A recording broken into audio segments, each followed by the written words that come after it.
This is Serenity with Cascade Media Group, and we're at the Union Station for the reception for the introduction of Dr. Kimberly Beatty, the new MCC chancellor. Why don't you tell everyone, how did you end up here at MCC?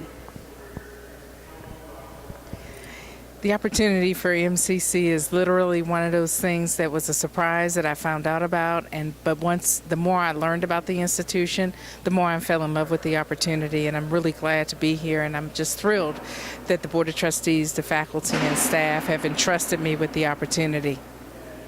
So you have 20 years of experience teaching.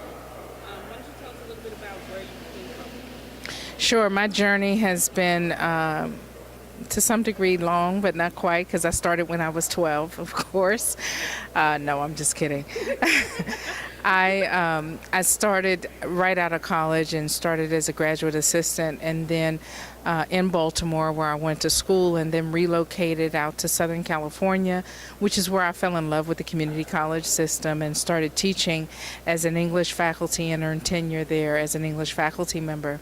After that, I did a national search, and that's when my leadership roles in administration began, and I was a dean at Tidewater Community College, and then I went to Fort Worth to Tarrant County College, where I was Associate Vice Chancellor for Student Success, and then in my current position, where soon to be my old position, as Vice Chancellor and Chief Academic Officer for Houston Community College. All of those stops have really uniquely prepared me to be well-rounded in leading a college like MCC. I know they went through a rigorous screening program to find the new chancellor. What did it feel like when they gave you that call?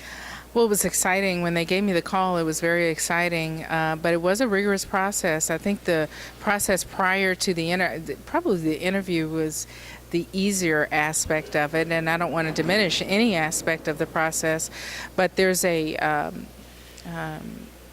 screening application process where they have very in-depth questions. I think by the time I finished, it was about 20 pages.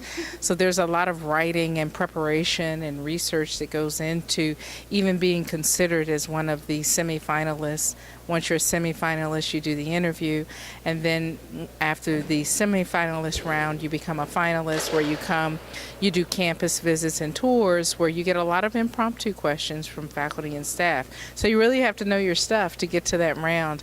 My compliments to my colleagues who were finalists with me. It was a great search, and it looks like they had very similar backgrounds and preparation. But I'm excited to have been selected and honored, in fact, to have the opportunity. What statement would you leave to anyone who is thinking about choosing MCC? What statement would I leave with anybody who's choosing MCC? That this is where we make dreams come true. Thank you. I'm Serenity, reminding you to spit your piece. This program is sponsored by